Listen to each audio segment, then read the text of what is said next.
வேந்தரின் ஒரு நாள் ஒரு பொழுது இரவு செய்திகளுக்காக ஷமீனா. முதலில் தலைப்புச் செய்திகள். கருணாநிதி பேரவைக்கு வந்து பதில் கூறட்டும். கட்சித்தீவு விவகாரத்தில் ஜெயலலிதா சவால். முதல்வர் ஜெயலலிதாவின் பேச்சுக்கு எதிர்ப்பு. திமுக காங்கிரஸ் உறுப்பினர்கள் வெளிநடப்பு. சீன அதிபர் ஷி ஜின்பிங் உடன் பிரதமர் மோடி சந்திப்பு. அணுப்பொருள் விநியோக கூட்டமைப்பில் உறுப்பினராவது பற்றி பேச்சு. வெளி மாநிலங்களில் படித்துவிட்டு வருவோர் தமிழகத்தின் முன்னிலை. MBBS BE சேர்க்கை பற்றி கல்வியாளர்கள் மாணவர்கள் அதிருப்தி.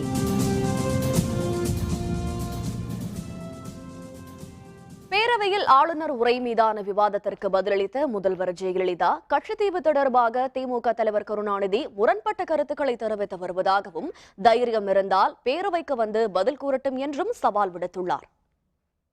15வது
கருணாநிதி மீது கட்சித்தீவு விவகாரத்தில் பொய்யான குற்றச்சாட்டுகளை முதல்வர் ஜெயலலிதா சுமத்துவதாக கட்சியின் பேரவை எதிர்க்கட்சித் தலைவர் துரைமுருகன் தெரிவித்துள்ளார். தமிழக பேரவையில் முதல்வர் ஜெயலலிதா அளித்த பதில் உரையின் பொழுது கட்சித்தீவு தொடர்பாக பேசினார்.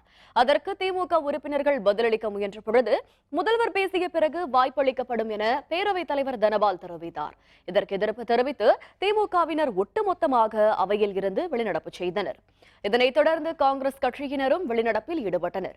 பின்னர் செய்தியாளர்களுடன் பேசிய பேரவை எதிர்க்கட்சி துணைத் தலைவர் துரைமுருகன் கட்சித்தீவு விவகாரத்தில் கருணாநிதி மீது பொய்யான குற்றச்சாட்டுகளை முதல்வர் ஜெயலலிதா கூறுவதாக தெரிவித்தார்.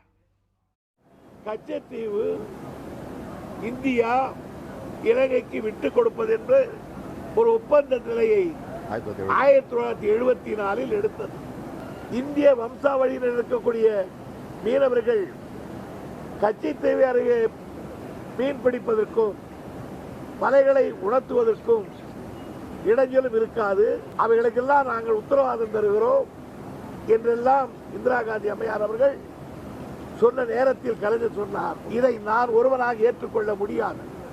எடுக்கப்பட்ட முடிவுக்கு அங்கே ஏகோபித்த முடிவு ஒத்துழைப்பை கலைஞர் அவர்கள் வழங்கவில்லை. ஒரு ஜனநாயக நாட்டில் முதலமைச்சர் பேசினாலும் அவர் பேசும் பொழுது ஏன் குறுக்கிட்டு விளக்கங்கள் பெற முடியவில்லை என்பதே எங்களுடைய அதிருப்திக்கு காரணம். முன்னாள் முதல்வர் கலைஞர் அவர்களை பற்றி சில விளக்கங்கள் சொல்லும் பொழுது அது தவறான விளக்கம் என்பதை எதிர்க்கட்சியினுடைய துணைத் தலைவர் துரைமுருகன் அவர்கள் எடுத்துச் சொன்ன பொழுது அதை அவர் சொல்வதற்கு எந்த வாய்ப்புமே கொடுக்காமல் மீண்டும் மீண்டும் நான் பேசியதற்கு பின்புதான் நீங்கள் சொல்ல வேண்டும் என்று பிடிவாதமாக இருக்கிறார்கள். இது ஜனநாயக மரபுக்கு ஒத்தானதாக இல்லை. மாநகராட்சி மேயரை உறுப்பினர்களை தேர்வு செய்ய வழிவகுக்கும் புதிய சட்டத்திருத்த முன்வரைவு எண்ணி கணக்கிடும் முறைப்படி நிறைவேறியதாக பேரவைத் தலைவர் தனபால் அறிவித்துள்ளார். மாநகராட்சி மேயரை மக்களை நேரடியாக தேர்வு செய்து வந்த நிலையை மாற்றி உறுப்பினர்களை தேர்வு செய்ய வழிவகுக்கும் புதிய சட்டத்திருத்த முன்வரைவை அமைச்சர் வேலுமணி பேரவையில் நேற்று தாக்கல் செய்தார். இந்த சட்டத்திருத்த முன்வரைவுக்கு திமுக எதிர்ப்பு தெரிவித்தது. எனினும் திமுகவின் எதிர்ப்பையும் மீறி பேரவையில் பெரும்பான்மை ஆதரவுடன் சட்ட முன்வரைவு நிறைவேற்றப்பட்டது. 132 உறுப்பினர்களின் ஆதரவுடன் புதிய சட்ட முன்வரைவு நிறைவேற்றப்பட்டது. இதற்கு 88 உறுப்பினர்கள் எதிர்ப்பு தெரிவித்தனர். இதேபோல் தொகுதிகளின் அடிப்படையில் உள்ளாட்சி தேர்தலை நடத்துவதற்கான சட்டத்திருத்த முன்வரைவும் நிறைவேற்றப்பட்டது. மறுசீரமைப்பு மறுசுழற்சி இல்லாத வகையில் தேர்தலை நடத்த இந்த சட்டத்திருத்தம் வழிவகை செய்கிறது. தமிழக சட்டப்பேரவையில் முதல்வர் ஜெயலலிதாவின் பதிலுரைக்கு பிறகு ஆளுநர் உரைக்கு நன்றி தெரிவிக்கும் தீர்மானம் நிறைவேற்றப்பட்டது. இதனைத் தொடர்ந்து பேரவை தேதி குறிப்பிடாமல் ஒத்திவைக்கப்படுவதாக பேரவைத் தலைவர் பி தனபால் அறிவித்தார். தமிழக சட்டப்பேரவையில் குற்றுயிரும் கொலை உருமாக போராடிக் கொண்டிருக்கும் ஜனநாயகம் புத்துயிர் பெற வழி ஏதும் உண்டா என திமுக தலைவர் கருணாநிதி கேள்வி எழுப்பியுள்ளார். இது பற்றி அறிக்கை ஒன்றை கருணாநிதி வெளியிட்டுள்ளார். தமிழக பேரவையில் ஒவ்வொரு நாளும் திமுக சார்பில் 3 உறுப்பினர்கள் பேச வாய்ப்பு தர வேண்டும் என்ற கோரிக்கையை ஏற்றுக்கொள்வதற்கான பெருந்தன்மை ஆளுங்கட்சிக்கோ பேரவைத் தலைவருக்கோ வரவில்லை என தெரிவித்துள்ள கருணாநிதி, முதல்வர் ஆளுநர் உரைக்கு பதில் பேசுவதற்கு முன் அதே நாளில் எதிர்க்கட்சித் தலைவர் பேச வேண்டும் என்ற மரபு தொடர வேண்டும் என்று திமுக கேட்டுக்கொண்டதாகவும் இந்த ஜனநாயக உரிமையை மறுக்கப்பட்டதாகவும் அவர் குறிப்பிட்டுள்ளார். எதிர்க்கட்சித் தலைவர் பேசும் பொழுது பேரவைக்கு முதல்வர் வரவில்லை என்றும் இதிலிருந்தே பேரவையை அவர் எந்த அளவிற்கு மதிக்கிறார் என்பது தெளிவாகிறது எனவும் கருணாநிதி கூறியுள்ளார்.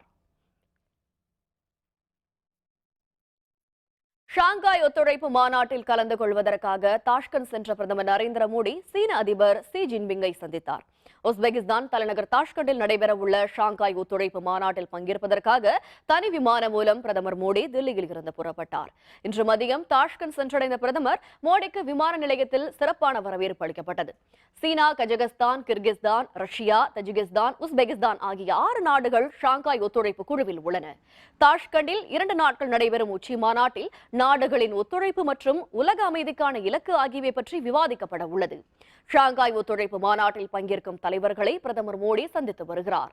குறிப்பாக சீன அதிபர் ஷி ஜின்பிங்கை சந்தித்த பிரதமர் மோடி அணுசக்தி விநியோக நாடுகளின் கூட்டமைப்பில் இந்தியா இடம்பெற ஆதரவு அளிக்கும்படி கூறினார்.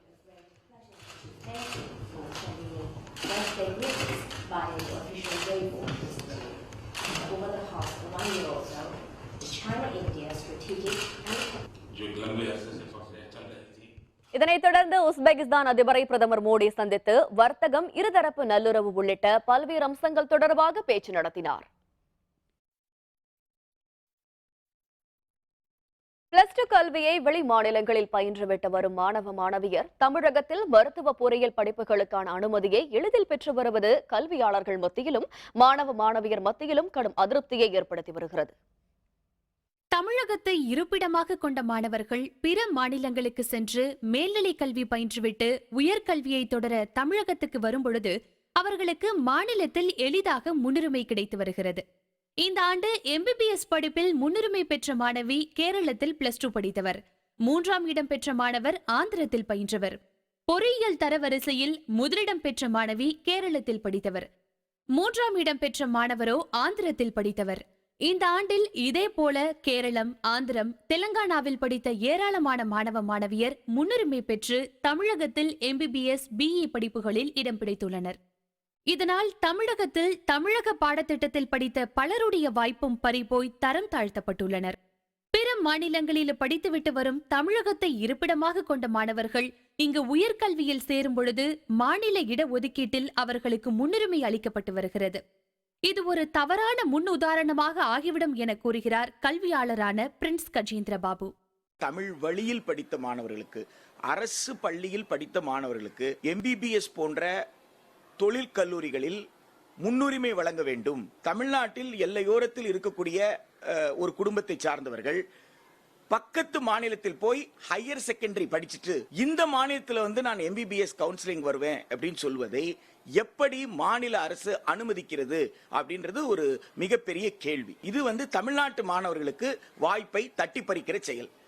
தமிழகத்தில் படித்த மாணவ மாணவியருக்கே முன்னுரிமை அளிக்கப்பட வேண்டும் என்றும், வெளி மாநிலங்களில் பயின்றுவிட்டு வருவோரால் தமிழகத்தில் பயில்வோரின் உரிமை பாதிக்கப்படுவதாக கல்வியாளரும் மக்கள் சிவில் உரிமை கழக செயற்பாட்டாளருமான கனகுறிஞ்சி தெரிவித்துள்ளார். இந்தியா முழுவதும் ஒரே மாதிரியான கல்வி முறை இல்லாத பொழுது, இந்தியா முழுவதும் ஒரே மாதிரியான பொதுப்பள்ளி முறை இல்லாத பொழுது, தனிப்பட்ட ஒரு மாநிலத்திலே இருக்கக்கூடிய மாணவர் இங்கே போட்டி போடுகின்ற பொழுது இங்கே இருக்கக்கூடிய மாணவர்களுடைய வேலை வாய்ப்பு மற்றும் கல்வி உரிமை நிச்சயமாக பாதிக்கப்படும். ஏற்கனவே 4-5 ஆண்டுகள் இந்த தொழில் கல்விக்கான நுழைவுத் தேர்வுக்கு தயாராகி வரக்கூடிய மாணவனும் எந்தவிதமான ஆயத்தமும் இல்லாமல் +2 மாத்திரமே படித்து தொழிற்கல்விக்கு வரக்கூடிய மாணவரும் போட்டியில் இருக்கின்ற பொழுது இது சமமற்ற போட்டியாகவும் ஜனநாயகத்துக்கு எதிரான ஒரு போட்டியாகவும் இருப்பதை நாம் பார்க்கின்றோம். தமிழகத்தில் உள்ள கல்வி முறையே சரியானது என கூறும் பிரின்ஸ் கஜேந்திர பாபு, மற்ற மாநிலங்களில் முழுவதும் வணிகமயமாக மாறிவிட்ட கல்வி முறையால் மாநில இடஒதுக்கீட்டின் அடிப்படையில் தமிழக மாணவர்களின் வாய்ப்புகள் தட்டி பறிக்கப்படுவதாகவும் குற்றம் சாட்டியுள்ளார். பள்ளிக்கூட படிப்பை அவர்கள் இரண்டாம் பட்சமாக பார்த்தார்கள். நுழைவுத் தேர்வுக்காக அவர்கள் தயாரானார்கள். இந்த வாய்ப்பை நீங்க தமிழ்நாடு அரசு பள்ளி மாணவர்களுக்கு கொடுத்தா அவங்க கூட நுழைவுத் தேர்வில் வெற்றி பெறுவாங்க. இந்த பயிற்சி 2 லட்சம் ரூபாய் 2.5 லட்சம் ரூபாய் ஒரு வருஷத்துக்கு கட்டக்கூடிய வாய்ப்பு இருக்கிறவங்களுக்கு அது கிடைக்குது. அதனால CBSE-யா அல்லது ஸ்டேட் போர்டா என்ற அந்த சிலபஸ் சிக்கல் கிடையாது. கிட்டத்தட்ட எல்லா சிலபஸும் NCERT-னுடைய கரிக்குலம் ஃபோக்கஸ் குரூப்பால் ஏற்பு கொடுக்கப்பட்ட சிலபஸ் தான். அதனால சிலபஸ்ல சிக்கல் இல்லை. தமிழ்நாட்டில் ஒரு பிரத்யேக சிக்கல் என்னன்னா 10 ஆண்டு காலமாக +2 பாடத்திட்டம் மேம்படுத்தப்படலை, அப்டேட் பண்ணல, ரிவைஸ் பண்ணல.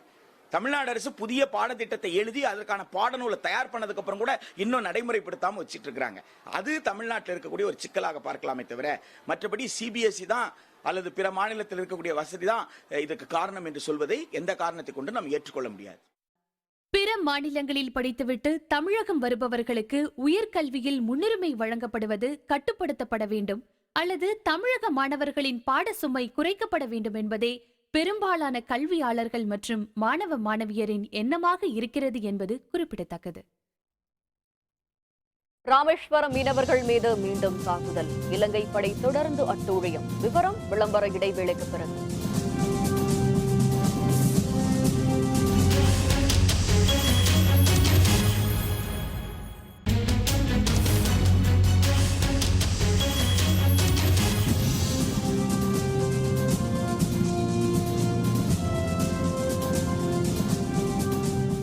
செய்திகள் தொடர்கின்றன. ராமேஸ்வரம் அருகே நடுக்கடலில் தமிழக மீனவர்கள் இலங்கை கடற்படையினரால் தாக்கப்பட்ட சம்பவம் கொந்தளிப்பை ஏற்படுத்தியுள்ளது. ராமேஸ்வரத்தைச் சேர்ந்த மீனவர்கள் 600க்கும் அதிகமானோர் 100 விசைப்படகுகளில் நேற்று கடலுக்குள் சென்றனர். தனுஷ்கோடி அருகே அவர்கள் மீன்பிடித்துக் கொண்டிருந்த பொழுது 3 கப்பல்களில் அங்கு வந்த இலங்கை கடற்படையினர் மீனவர்கள் மீது கற்களையும் பாட்டில்களையும் வீசி தாக்கியுள்ளனர். கடற்படை கப்பல்களை மீனவர்களின் படகுகள் மீது மோதி சேதப்படுத்தியுள்ளனர். வலைகளையும் வெட்டி எறிந்த இலங்கை கடற்படையினர் மீனவர்களை அங்கிருந்து விரட்டியடித்துள்ளனர்.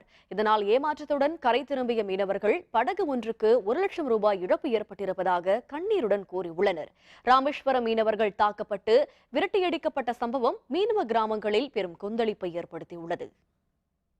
இந்த சேது கால்வாய் தோண்டின இடத்துல தான் போட்டுகள் கடலுக்கு போய் இழுத்துக்கிட்டு இருந்துச்சு. அந்த சூழ்நிலை இந்த சூழ்நிலையில இலங்கை கடற்படை படகுகளில் உள்ள போடு மடியெல்லாம் வெட்டி பெருத்த நஷ்டத்தை உண்டாக்கிட்டு இப்படியே இருந்தா எங்க மீனவர் வாழ்வாரம் கேள்விக்குறியாயிரும். மத்திய மாநிலத்தை தலையிட்டு மீன்பிடிக்க வழிவகை செய்யணும். முதல்வர் ஜெயலலிதாவை அவதூறாக பேசியதாக தொடரப்பட்ட வழக்கில் பாளையங்கோட்டை பேரவை உறுப்பினர் TBM மைதீன்கானுக்கு பிடியாணை பிறப்பித்து திருநெல்வேலி மாவட்ட முதலாவது கூடுதல் நீதிமன்றம் உத்தரவிட்டது. கடந்த 2013ஆம் ஆண்டு தாழையூத்து அருகே நடைபெற்ற மு.க.ஸ்டாலின் பிறந்தநாள் விழாவில் முதல்வர் ஜெயலலிதாவை அவதூறாக பேசியதாக TBM மைதீன்கான் மீது வழக்கு தொடரப்பட்டிருந்தது. இந்த வழக்கில் அவர் நேரில் ஆஜராகாததால் பிடியாணை பிறப்பிக்கப்பட்டுள்ளது. திருநெல்வேலியில் 50% ஊதிய உயர்வு உள்ளிட்ட கோரிக்கைகளை வலியுறுத்தி பித்தளை பாத்திரம் தயாரிக்கும் தொழிலாளர்கள் காலவரம்பற்ற வேலைநிறுத்த போராட்டத்தை தொடங்கியுள்ளனர். திருநெல்வேலி மாநகர பகுதிகளான பேட்டை, தச்சநல்லூர், தாழையூத்து ஆகிய பகுதிகளில் உள்ள தொழிற்கூடங்களில் பித்தளை பாத்திர தயாரிப்பில் சுமார் 1500க்கும் அதிகமான தொழிலாளர்கள் ஈடுபட்டுள்ளனர். நாள் ஒன்றுக்கு கூலியாக 150 ரூபாய் முதல் 200 ரூபாய் வரை மட்டுமே தங்களுக்கு வழங்கப்பட்டு வருவதாக அவர்கள் தெரிவித்தனர். 50% ஊதிய உயர்வு உள்ளிட்ட கோரிக்கைகளை வலியுறுத்தி காலவரம்பற்ற போராட்டத்தில் ஈடுபட்டுள்ளதாகவும் இந்த பிரச்சினைக்கு தமிழக அரசு தீர்வு காண வேண்டும் என்றும் பித்தளை தயாரிப்பு தொழிலாளர் சங்கத்தினர் கேட்டுக் கொண்டனர். 3 வருஷ காலமாக கூலி கேட்டுருக்கோம். முதலாளி மாதிரி தர மாதிரி தெரியல. 3 வருஷமும் சம்பளமாக கணக்கு பார்த்தாங்கன்னா ஒரு நாளைக்கு 250 ரூபா 300 ரூபா கிடைக்கிறதே அவருமா இருக்குது. அதனால் பிள்ளை குட்டியெல்லாம் வெட்டிட்டு எல்லாருமே கஷ்டம் தான். பாருங்கள், வயசான ஆட்கள்லாம் இருக்காங்கன்னா அவங்களால இதைத்தான் நம்பி பொழப்பு நடத்திட்டு இருக்காங்க. நீலகிரி மாவட்டம் குன்னூர் சுற்றுப்பகுதிகளில் ஆறுகள் மாசுபட்டு வருவதால் நல்ல தண்ணீருக்காக தேடி குடியிருப்பு பகுதிகளை காட்டு யானைகள் முற்றுகையிட்டு வருகின்றன. நீலகிரி மாவட்ட வனப்பகுதியில் பெருக்கெடுக்கும் சிற்றாடுகள், காட்டாறுகள் காட்டு யானைகளுக்கான தண்ணீர் ஆதாரமாக திகழ்கிறது. தற்பொழுது குன்னூர் நகரிலிருந்து சேரும் கழிவுநீர் கலப்பதால் இந்த ஆறுகள் மாசுபட்டு துர்நாற்றமும் வீசுகிறது. இதனால் சுத்தமான தண்ணீர் தேடி அலையும் காட்டு யானைகள் காட்டேரி, கன்னியா மாரியப்பன் கோவில், ரன்னிமேடு ரயில் நிலையம் ஆகிய இடங்களில் உள்ள குட்டைகளுக்கு வருகின்றன. வரும் வழியில் குடியிருப்பு பகுதிகளை கடந்து வருவதால் மக்கள் அச்சமடைந்துள்ளனர். எனவே காட்டுக்குள்ளேயே யானைகளுக்கு நல்ல தண்ணீர் கிடைக்க வழிவகை செய்ய வேண்டும் என அவர்கள் கோரிக்கை விடுத்துள்ளனர். அதுக்கு பக்கத்திலேயே தண்ணி இருந்து கூட அதனால அந்த தண்ணியை குடிக்கிறதுக்கு அதுக்கு முடியல. ஏன்னா அந்த அளவுக்கான கழிவு நீர், சாக்கடை தண்ணி, அந்த நல்ல தண்ணி இல்லைங்கிறது அதுக்கே தெரிஞ்சிருது. தண்ணி ரொம்ப கெட்டு போச்சுன்னா மற்ற மிருகங்கள் கூட தண்ணியை விரும்பாம மக்கள் வசிக்கக்கூடிய பகுதிக்குள்ள வரும். இதனால இதை வனத்துறை தண்ணி தேவைகளுக்கான நடவடிக்கைகள் எடுக்கணும். திருச்சி ஜமால் முகமது கல்லூரியில் இளம் அறிவியல் பட்டப்படிப்பில் காட்சி தொடர்பியல் பாடப்பிரிவு இன்று தொடங்கப்பட்டது. விழாவிற்கு கல்லூரி முதல்வர் முனைவர் எஸ். முகமது சாஹித் தலைமை வகித்தார். தொடக்க விழாவில் வேந்தர் டிவி, மணிச்சுடர் மற்றும் மக்கள் குரல் நாளிதழ்கள் ஆகியவற்றுடன் புனிந்துறவு ஒப்பந்தங்கள் செய்து கொள்ளப்பட்டன. விழாவில் கல்லூரி செயலரும் தாளாளருமான A.K. காஜன் அதுமுஜீன், திரைப்பட இயக்குனர் அமீர், மணிச்சுடர் செய்தி ஆசிரியர் காயல் மெஹபூப், மக்கள் குரல் ஆசிரியர் முத்துக்குமார், மதுரை காமராஜர் பல்கலைக்கழக ஊடக ஆய்வு மைய முன்னாள் இயக்குனர் ஏ. சாந்தா உள்ளிட்டோர் கலந்து கொண்டனர். மணிச்சுடர் மற்றும் மக்கள் குரல் மற்றும் வேந்தர் டிவி ஆகிய 3 கம்பெனிகளும் எங்களுடன் ஒரு MOU செய்து கொண்டது. அதை நிறைய மாணவர்களும் மற்றவர்களும் வரவேற்றார்கள். வேந்தர் டிவிக்கு எங்களுடைய மனமார்ந்த நன்றியை நாங்கள் தெரிவித்துக் கொள்கின்றோம். விஸ்காம் ஸ்டூடெண்ட்டு அவங்க படிப்பு முடிச்சுட்டு அடுத்து எதை நோக்கி போகிறாங்க, முழுவதும் திரைப்படத்துறையா அல்லது ஊடகத்துறையா அல்லது எழுத்துத்துறையா இல்லை என்னன்றது ஒரு தெளிவில்லாத இருக்கக்கூடிய ஒரு சூழலில் புரிந்துணர்வு ஒப்பந்தம் போட்டிருக்காங்க. அந்த ஒப்பந்தம் ரொம்ப பயனளிக்கக்கூடியதாக இருக்குது. அது ஒரு நல்ல முன்மாதிரியாக இருக்குது. வாழ்த்துக்கள். புதுக்கோட்டை மாவட்டம் அறந்தாங்கி அருகே கோவிலில் இருந்த சுவாமியின் நகை, உண்டியல் பணம் ஆகியவை கொள்ளையடிக்கப்பட்ட சம்பவம் பக்தர்கள் இடையே அதிர்ச்சியை ஏற்படுத்தியுள்ளது. புதுக்கோட்டை மாவட்டம் ஆவுடையார் கோவிலில் உள்ள அருள்மிகு அங்காள பரமேஸ்வரி கோவிலை காலை நேர பூஜைக்காக இன்று திறக்கப்பட்டது. அப்பொழுது உண்டியல் உடைக்கப்பட்டு உள்ளே இருந்த காணிக்கை பணம் திருடப்பட்டிருப்பதை கண்ட பூசாரிகள் அதிர்ச்சி அடைந்தனர். கோவிலுக்குள்ளே இருந்த பீரோவும் உடைக்கப்பட்டு அதிலிருந்த அம்மன் நகைகளும் திருடப்பட்டிருந்தது. சம்பவம் குறித்து ஆவுடையார் கோவில் காவல்துறையினர் விசாரணை நடத்தி வருகின்றனர். இங்கே கும்பாபிஷேகம் நடந்து 2 வருஷம் ஆச்சு. 2 வருஷமாக அந்த உண்டியல் திறக்கப்படாமல் இருந்துச்சு. அந்த உண்டியலை நைட்டு யாரோ திருடர்கள் உடைச்சி எடுத்துட்டாங்க. அது கோயில் பின்பக்க கதவை உடைச்சி கடப்பாறை இதில் வச்சு உண்டியில் லாக்கரையே உடைச்சி எடுத்துருக்காங்க. பீரோவில் இருந்த அம்பாளுடைய வெள்ளி ஜாமான், நகை இதெல்லாம் எடுத்துருக்காங்க. இதனுடைய மதிப்பு பல லட்சம் ரூபாய் இருக்கும். ஈரோடு அருகே பெற்ற தந்தையால் 1000 ரூபாய்க்காக விற்கப்பட்ட பெண் குழந்தையை அரசு அலுவலர்கள் மீட்டனர். கடலூர் மாவட்டத்தைச் சேர்ந்த முருகேசன் என்பவர் தனது 5 வயது குழந்தை காளீஸ்வரியுடன் ஈரோடு மாவட்டம் தட்டுக்காரன்பாளையத்தில் வசித்து வந்தார். கூலி தொழிலாளர் அவர் 2 நாட்களுக்கு முன்னர் குட்டி என்பவரிடம் 1000 ரூபாய்க்காக குழந்தையை விற்று தலைமறைவானார். குழந்தை விற்பனை குறித்து ஈரோடு மாவட்ட குழந்தைகள் பாதுகாப்பு அலுவலருக்கு வந்த புகாரின் பேரில் நேற்று இரவு குழந்தை மீட்கப்பட்டது. சோலார் பகுதியில் உள்ள காப்பகத்தில் குழந்தை ஒப்படைக்கப்பட்ட நிலையில் தலைமறைவாக உள்ள முருகேசன் மற்றும் குட்டியை சென்னிமலை காவல்துறையினர் தேடி வருகின்றனர். 6 மாத காலமாக கடலூரில் வெள்ளத்தினால் பாதிக்கப்பட்டு அங்கிருந்து இங்கே வந்து ஒரு குடியேறின ஒரு தகப்பன், அந்த தகப்பன் வந்து இந்த குழந்தை ஒரு 1000 ரூபாய்க்கு கொடுத்து விட்டு அந்த குழந்தையை பார்த்துக்கோங்கன்னு சொல்லிட்டு ஒரு 1000 ரூபாய் வாங்கிட்டு போனவர் தான் 4 நாட்களாக அவரை காணவில்லை என்ற ஒரு செய்தி கிடைத்தது. அதனைத் தொடர்ந்து அந்த குழந்தை அங்கிருந்து மீட்கப்பட்டு CWCயில் அந்த குழந்தையை ஹேண்ட் ஓவர் பண்ணியிருக்கிறோம். கன்னியாகுமரி மாவட்டத்தில் பலத்த சூறைக்காற்றுடன் பெய்த கனமழையால் சாலைகளில் மரங்கள் விழுந்து போக்குவரத்து பாதிக்கப்பட்டது. கன்னியாகுமரி மாவட்டத்தில் கடந்த சில நாட்களாக கனமழை கொட்டி வருகிறது. ஒழுகினேரி, காவல் கிணறு, வெட்டூர் மணி மண்டபம் உள்ளிட்ட மாவட்டத்தின் பல்வேறு பகுதிகளில் நேற்று பலத்த சூறைக்காற்றுடன் மழை பெய்தது. இதனால் பழமையான மரங்கள் முறிந்து சாலையில் விழுந்தன. சில இடங்களில் மின்சார கம்பங்களும் சாய்ந்தன. இதன் காரணமாக மின் விநியோகம் பாதிக்கப்பட்டது. சாலையில் மரங்கள் விழுந்த பகுதிகளில் போக்குவரத்து பாதிக்கப்பட்டது. அங்கு வந்த தீயணைப்பு துறையினர் மரங்களை வெட்டி அகற்றினர்.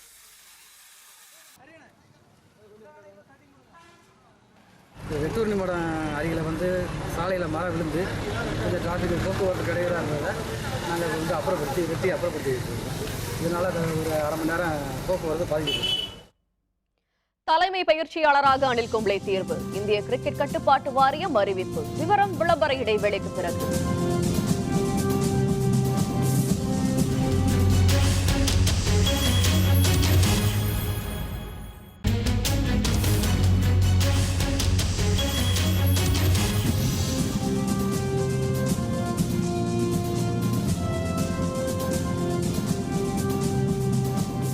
செய்திகள் தொடர்கின்றன. இனி அயலக செய்திகள்.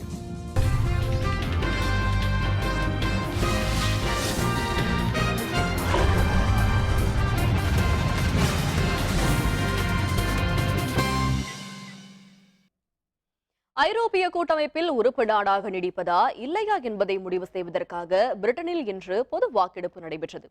ஐரோப்பிய யூனியன் எனப்படும் ஐரோப்பிய கூட்டமைப்பில் பிரிட்டன் உள்பட 28 நாடுகள் இடம்பெற்றுள்ளன. ஐரோப்பிய கூட்டமைப்பில் பிரிட்டன் நீடிக்க அந்த நாட்டில் ஒரு பிரிவினர் கடும் எதிர்ப்பு தெரிவித்து வருகின்றனர். இது பற்றி மக்களின் கருத்தறிய பிரெக்சிட் எனப்பட அழைக்கப்படும் பொது வாக்கெடுப்பு நடத்த முடிவெடுக்கப்பட்டது. பிரெக்சிட் வாக்கெடுப்பு இந்திய நேரப்படி இன்று பகல் 11:30 மணிக்கு தொடங்கியது. இந்த வாக்கெடுப்பில் 4,65 லட்சத்திற்கும் அதிகமான வாக்காளர்கள் வாக்களிக்க ஏற்பாடுகள் மேற்கொள்ளப்பட்டன. ஐரோப்பிய கூட்டமைப்பிலிருந்து பிரிட்டன் வெளியேறினால் உலக நிதி சந்தைகளில் பெரும் மாற்றம் ஏற்படலாம் என பொருளாதார வல்லுநர்கள் தெரிவித்துள்ளனர்.